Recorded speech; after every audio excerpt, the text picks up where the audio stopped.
Hello. It is June 24th, but I'm going to do June 23rd because I didn't get it done yesterday. My day got away on me and I didn't get my practice done first thing in the morning, which I should have. And yeah, we all know that story. So I'm back on track. I see I have a lamp coming up through my head. I'm just going to shift. That's better. Small detail, but life is in the details. June 23rd, actually, Louise says, I gladly release all resistance to loving myself. So in these little Facebook Live things that I do, I talk a lot about loving ourselves. And I am on the same page as going, okay, that's hokey stuff. Why are we supposed to love ourselves? Because we're taught and we're conditioned to not want to love ourselves. We think that it says to us that we're proud and that we think we're better than other people, etc., etc., etc. Just add the thing in there. That's little puppies in the background. But loving ourselves is one of the core ways that we can expand and love everyone in the whole world. They're in a tight space because we're cleaning their space.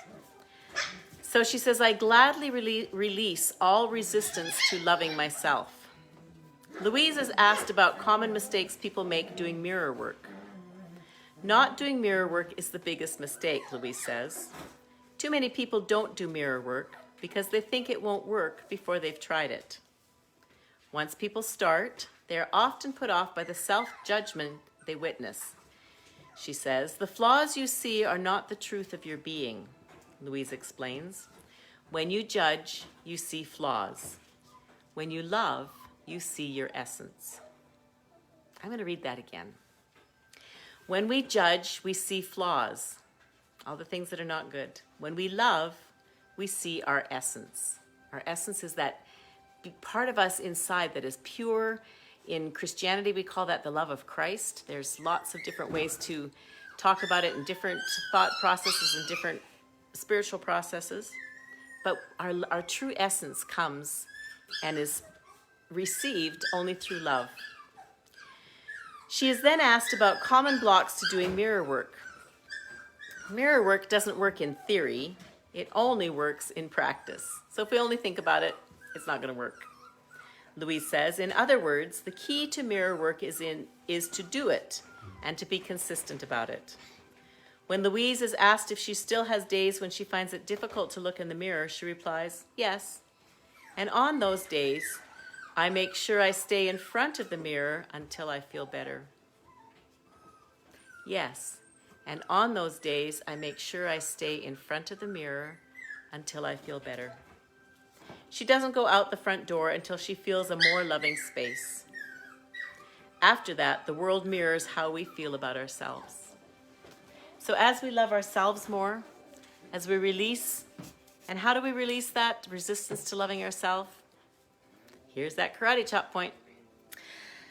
Even though I find it really difficult to love myself, I am a good person and I'm trying my very best. Just feel when you say the words, I'm trying my very best. Feel what happens in your body. And if you hear this video at another time, I'd love you to put into the comments how you feel when you say to yourself, especially if you tap, how you feel when you say to yourself, I am trying my very best. Just how does that feel? To me, it just kind of cuts me a whole lot of slack and says, thank you.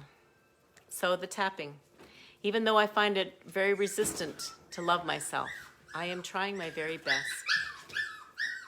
Even though I feel very resistant to saying those words, I love you, Roxy, I am willing to